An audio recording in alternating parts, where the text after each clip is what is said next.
Oke guys, welcome back to Crypto Indonesia bersama gue Toshi, di mana kita akan membahas segala sesuatu yang berhubungan dengan cryptocurrencies dan blockchain.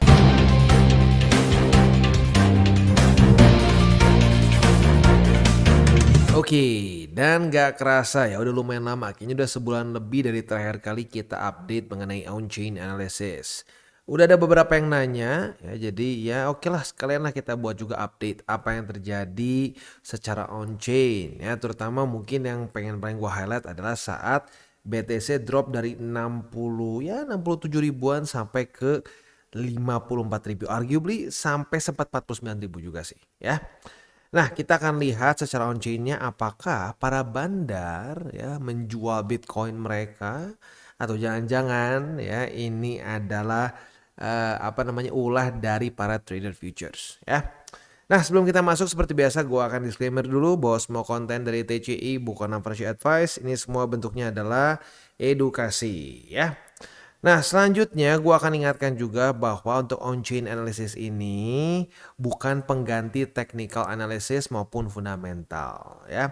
Dan karena on-chain ini bukanlah satu segmen yang daily, gue akan coba jelaskan dulu secara singkat apa itu on-chain analysis ya.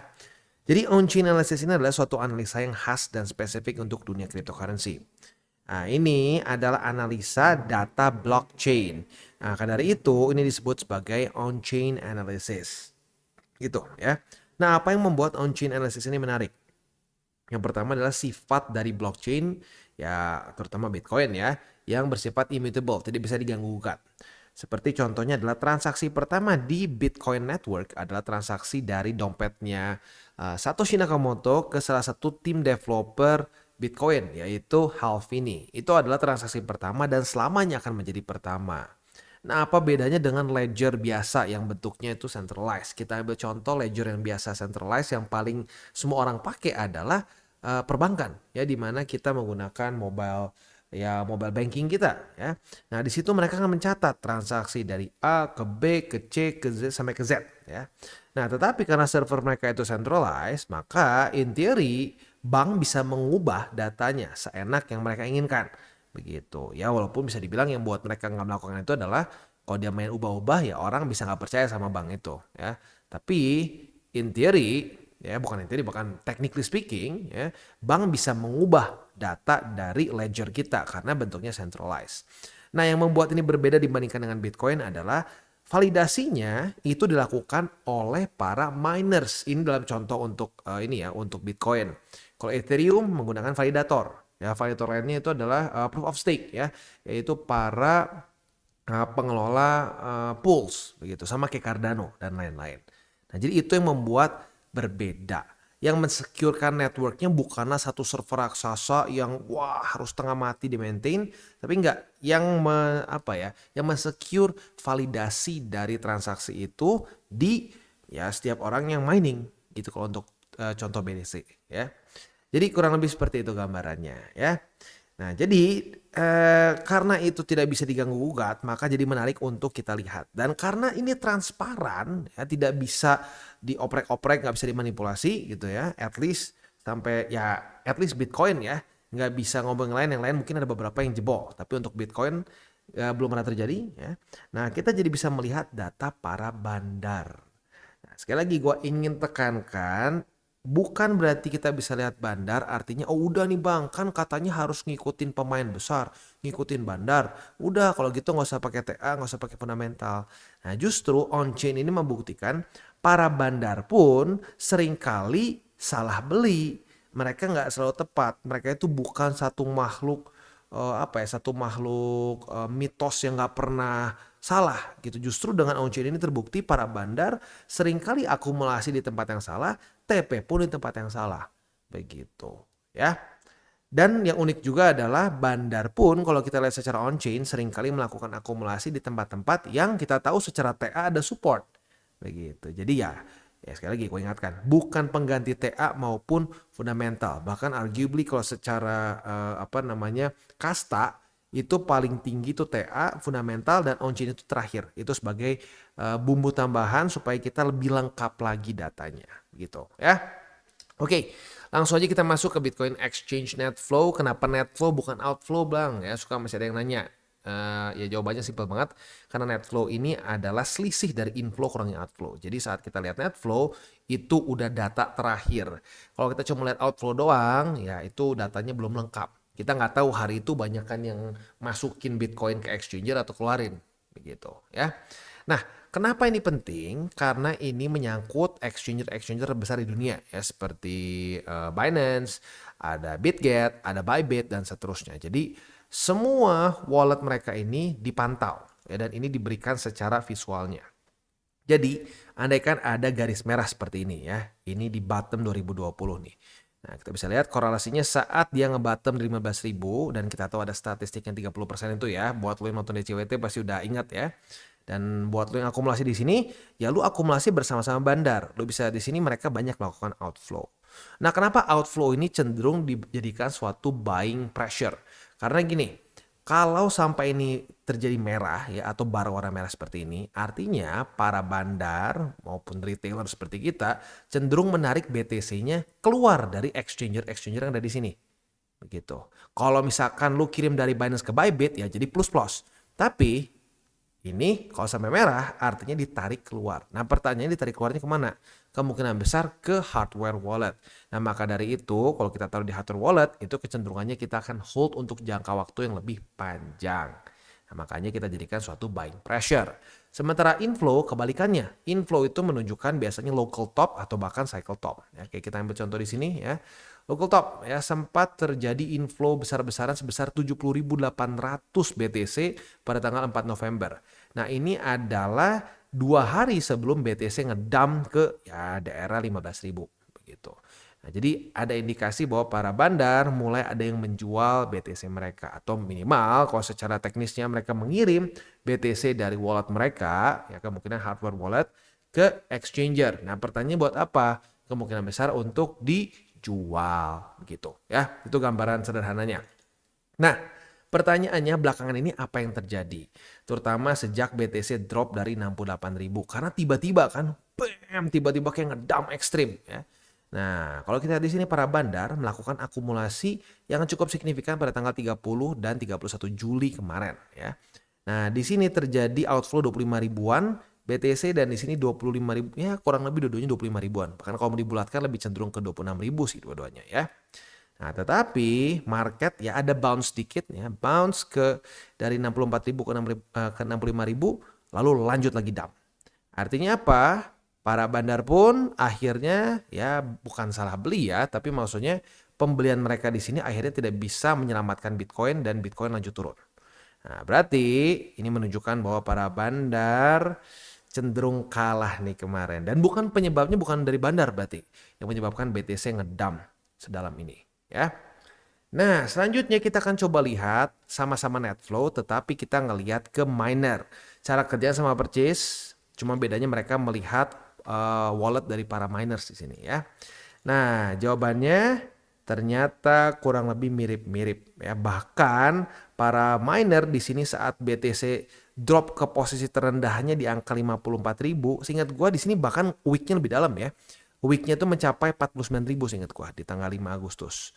Ternyata malah terjadi inflow. Jadi lagi-lagi dump kemarin pun bukan gara-gara miner.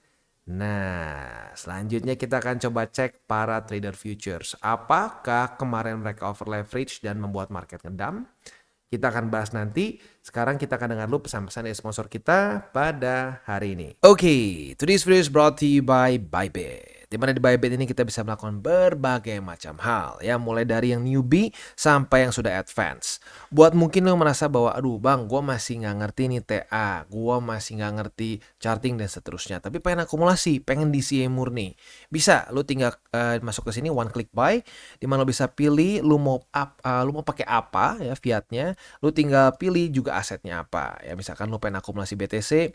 Misalkan setiap hari Senin jam 7 pagi, misalkan gue pengen akumulasi BTC sebesar 100.000 rupiah misalkan ya, lu bisa langsung lakukan di sini, bisa peer to peer, bisa Dana, Bank BRI dan lain-lain. Ini gila ya, bisa pakai BCA Mobile dan seterusnya. Jadi Bybit ini memang cocok banget buat orang-orang yang tinggal di Indo ya, bisa langsung pakai bank-bank yang memang sudah biasa kita pakai di Indo ya. Nah, buat yang intermediate sampai advance juga di sini ada spot, nah, dan juga ada leverage tokens, dan tentu juga ada derivatives trading, di mana kita bisa menggunakan kontrak yang USDT maupun USDC. Jadi di sini lu bisa pakai USDC ya, karena nggak semua exchanger bisa menerima untuk futuresnya pakai USDC ya. Dan tentu juga lo bisa earning bunga juga dari kripto lu dan lain-lain. Dan tentu juga di sini kita bisa melakukan copy trade ya, di mana copy trade dari Bybit ini sudah cukup terkenal ya, dan kita bisa mendapatkan keuntungan juga. First copy trade kita bisa ada protection 100 USDT loss coverage ya, dan seterusnya ya. Jadi buat lo yang tertarik bisa silakan pakai, klik di link referral kita di bawah. Oke, dan sekarang kita masuk ke Bitcoin Estimated Leverage Ratio. Ini apaan bang? Technically speaking, ini adalah open interest dibagi dengan coin reserve. Bahasa simpelnya, ini kita lihat ya, garis warna ungu atau biru ini ya, masih ada yang kadang-kadang bingung nih ungu atau biru. Ya bolehlah, pokoknya garis inilah ya, ungu atau biru ini. Semakin tinggi, artinya leverage yang dipakai di market semakin besar. Dan di sini kita juga bisa melihat terjadi fenomena short squeeze maupun long squeeze. Kita ambil dulu contoh long squeeze di sini ya.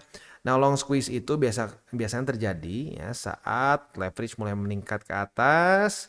Nah, harga turun tiba-tiba. Saat harga turun tiba-tiba ada efek domino di mana posisi long yang tadinya dibuka di sini posisinya aman, tidak terjadi liquid. Karena turun, ada yang terkena likuidasi. Nah, satu terkena likuidasi, yang tadinya aman yang lain jadi ikutan ketarik. Begitu, jadi kayak efek domino. Anggap si A lah. Si A buka posisi long di sini nih. Kurang beruntung di pucuk di 39.677. Nah, si B buka di tempat yang sama. Si A harga likuidasi itu di angka 36.000. Nah, waktu turun ke sini si A kena likuidasi. Si B harusnya masih aman karena si B harga likuidasi misalkan di angka 35.400-an. Nah, tetapi karena si A kena likuidasi, harga jadi turun lagi. Nah, saat harga turun, jadi ke 35.400-an. Si B yang tadinya aman, jadi kena liquid. Nah, itu adalah gambaran dari long squeeze. Jadi efek domino. Satu kena liquid, yang lain kena liquid semua. Makanya ini pentingnya untuk kita punya SOP yang jelas ya. SL-nya seperti apa, kita cut loss seperti apa ya. Jangan sampai jadi korban ya kena liquid begitu. Untuk short squeeze otomatis tinggal kita balikan saja logikanya ya. Untuk short squeeze itu berarti ada orang yang buka posisi short, over leverage, dan ujung-ujungnya harga drop ya bersamaan dengan posisi shortnya jadi bangkrut karena harga melejit ke atas begitu. Logikanya tinggal dibalik aja ya. Nah, sekarang pertanyaannya apa yang terjadi di tanggal 28 Juli kemarin ya saat lagi peak nih. Banyak yang bilang udah nih BTC bakal new all time high ya.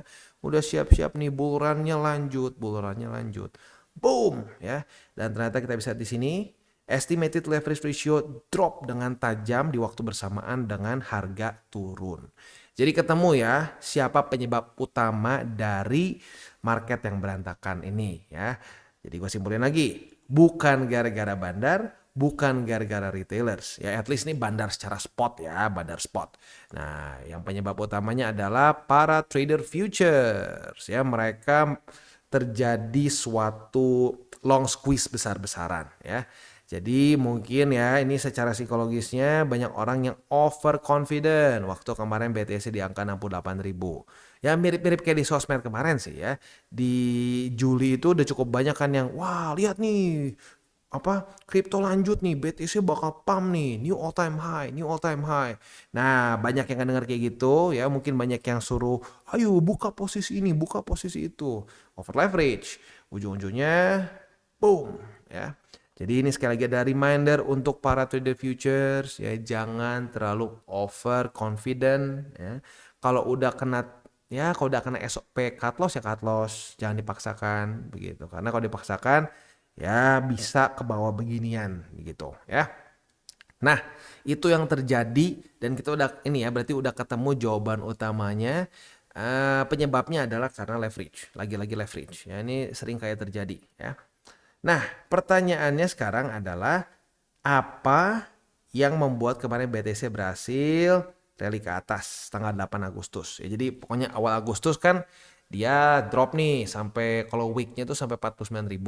Nah, tiba-tiba mulai bisa ada recovery nih, cepet bang sampai ke angka 61.000 kemarin. Nah, jawabannya adalah apa? Jawabannya lagi-lagi adalah leverage. Karena kalau secara spot ya nggak kemana-mana banget sih. Ya, lu bisa lihat di sini cenderung flat gitu. Nah, jadi kita bisa di sini yang terjadi adalah banyak yang ngerasa di sini terlalu bearish. Jadi ini makanya gue bilang manusia itu ekstrim ya. Di sini ekstrim bullish, di sini ekstrim bearish karena ngerasa udah nih, udah ngedam nih, udah sekarang waktunya nge-short. Nah, banyak yang buka posisi short di waktu bersamaan estimated leverage ratio naik dan di waktu bersamaan apa yang terjadi? Estimated leverage ratio drop, harga naik. Jadi sadis banget market ya. Di sini kena long squeeze, di sini kena short squeeze. Nah, itu dia. Makanya kenapa banyak trader futures yang nggak bisa jaga resiko stres. Atas kena, bawah kena. Gitu ya. Nah, sekarang yang sedikit menakutkannya lagi adalah estimated leverage ratio mulai meningkat dari tanggal 12 Agustus. Ya. Mulai meningkat dan harga mulai sedikit turun nih. Mulai sedikit turun. Apakah kita ada potensi kena squeeze lagi dalam waktu dekat? Maybe ya. Nah, kalau secara TA kita tahu di daerah sini ya, buat lo yang nonton DCWT tahu ada BSB, ada Death Cross M50 dan 200 dan seterusnya. Ini dikasih bensin nih. Apakah kita akan mengalami maybe long squeeze lagi? We'll see. Kita nggak bisa ngomong pasti ya. Tetapi resikonya mulai membesar begitu. Jadi ya pokoknya hati-hati deh ya buat lu yang punya posisi futures, kecangkan sabuk ya, jangan sampai SOP-nya dilanggar-langgar ya, apalagi kalau udah deket-deket ke data-data penting ya. Oke, itu untuk estimated leverage ratio. Jadi udah ketemu ya penyebab utama dari drop BTC secara on-chain ya. Jadi on-chainnya memberikan data bahwa ini dropnya itu lebih karena para trader futures. Ya tentunya bisa juga bandar futures ya. Banyak yang kena liquid gitu ya. Atau at least cut loss lah ya. Oke, selanjutnya kita akan masuk ke MVRV ya. Untuk MVRV sendiri kita masih harusnya kondisinya ya benar kan makin jauh ya, makin jauh dari overheated. Jadi buat lo yang mungkin kepikiran mau TP pakai MVRV masih belum bisa begitu ya. Buat lo yang nggak tahu MVRV ini adalah rasio dari coins market cap ke realized cap. Simpelnya ini cara pakainya kayak RSI ya. Bedanya kalau RSI itu 70-30, ini 3,7 sama 1 ya. Nah, di bawah 1 artinya oversold, di atas 3,7 artinya overbought. Dan ini jujurnya salah satu indikator on chain yang paling kepake menurut gua. Ya, walaupun ya dia banyaknya nggak ngasih sinyal untuk buy and sell sih. Cuma dikit, tapi sekalinya lu akumulasi di daerah mereka oversold, lu happy banget. Waktu lu TP di daerah overbought, lu juga happy banget. Begitu. Ini terjadi sangat rapi di cycle kemarin. Begitu. Jadi buat lu yang pengen gue update ini terus, boleh ya komen di bawah nanti. Kalau udah deket-deket ya gue bahas deh. Tapi buat lu yang ngerasa, bang ini mungkin nggak bang balik lagi ke 1. Ya kalau ngomongin secara probability ya ada-ada aja sih. Tapi kalau dari cycle-cycle sebelumnya biasanya hanya sekali dalam se-cycle. Begitu. Makanya gue waktu di zaman sini ya di 2022 ini gue udah kayak orang gila teriak-teriak, ayo guys, akumulasi guys, nggak usah all in ya, nggak usah semua masukin duit lu ya sampai habis, nggak perlu, tapi dikit-dikit lah akumulasi. Dibilang kayak orang gila, dibilang BTC bakal ke 0, dibilang BTC bakal ke 10.000, 5.000 ya, adalah semua udah ngedukun sendiri harganya berapa ya. Nah, tapi buat lu yang ngikutin data yang kita bahas di TCI dan udah akumulasi, wah asik banget ya. Kemarin gua dapat report dari salah satu subscriber gua yang udah dari 2021 zaman Buff Doge. Gila itu udah lama banget ya. Ya 3 tahun relatif lama lah ya. Lumayan lama lah. Nah dia juga ngerasain di 2022 akumulasi dan wah mantap banget. Katanya tuh lebih dari senyum Joker. Gue bilang kan gini ya, buat yang sering akumulasi, yang sudah ikutan akumulasi dari 2022, senyum Joker. Dia bilang enggak, senyumnya itu si Tasmanian Devil ya. Nah, buat lu yang Gen Z tahu nggak ya? Ya coba cari deh Tasmanian Devil ya, senyumnya ekstrim tuh, ya. Ya, ya sudah kalau udah telat di sini ya nggak apa-apa. Buat lo yang pengen tetap akumulasi bisa pakai cara TA. Nah, TA lu bisa nonton DCWT itu kita upload daily. Untuk on-chain nggak setiap hari gitu ya. Oke. Jadi kurang lebih seperti itu sih untuk on-chain ya. Jadi ya kita ya gini nih, gua pribadi udah sering ngomong ya, gua itu hobi banget sama data. Gitu. Itu yang paling suka gue utak-utik, ya, paling suka gue liatin terus. Dan gue rasa itu penyebab utama kenapa kita cenderung relatif lebih sering benar dibandingin salah. Begitu. Nah, jadi ya pesan buat gue ke lu adalah lebih baik follow orang yang memberikan data, fakta kalau dibanding cuma kayak, oh gue tahu pokoknya bakal begini, gue tahu pokoknya bakal begitu. Intinya kayak seorang nabi gitu. Kalau seorang nabi dalam agama itu nggak masalah, bagus ya. Wah seorang nabi pilihan Tuhan ya. Tapi kalau dalam bentuk dunia finance jangan percaya yang cuma bilang pokoknya percaya gue aja. Nggak bisa seperti itu. Mana datanya, mana chartnya, mana statistiknya. Harus terus skeptis. Jangan sampai kemakan lagi nabi palsu, dan seterusnya. Karena setiap cycle akan ada nabi palsu. Ya, simpel banget. Lu lihat aja. Kalau dia nggak ngasih data, dia cuma ngomong, wah pokoknya gue tahu pokoknya bakal begini, percaya aja sama gue. Wah lu nggak ngikutin gue, lu bodoh. Nah siap-siap, hati-hati. Itu adalah ciri-ciri dari seorang nabi palsu, begitu. Ya. Dan ya bahkan lu juga sering dengar kan, gue ngomong jangan percaya gue. Lihat aja datanya. Lu setuju sama data yang gue kasih ke lu, ya karena bisa aja orang nggak setuju sama datanya. Dia ada counter argumen, itu nggak masalah, ya. Tapi kalau lu setuju dengan data gue, ya sudah, jangan percaya gue, lihat aja datanya, gitu, ya. Oke, kita tutup dengan 3 golden rules. Jangan pakai uang panas, jangan over leverage, dan berpikirlah jangka panjang. Dan bagi kalian yang belum mengikuti DCWT atau Daily Charting with Toshi, bisa klik di sini, di mana kita akan daily chart your favorite cryptocurrencies. Dan buat lo yang masih bingung cara baca TA, chart, dan hal-hal lain, bisa juga kita klik di sini tutorials with Toshi. Ya. Dan buat lo yang belum memiliki akun ya, di berbagai macam cryptocurrency exchange, bisa klik di bawah ada link kita, lo bisa pilih sendiri. Ya. Lalu selanjutnya jangan lupa juga untuk join Telegram group kita, di mana kita bisa ngobrol-ngobrol santai mengenai dunia cryptocurrency secara 2 arah. So, jangan lupa untuk like, subscribe, click the bell icon, and see you on the next video.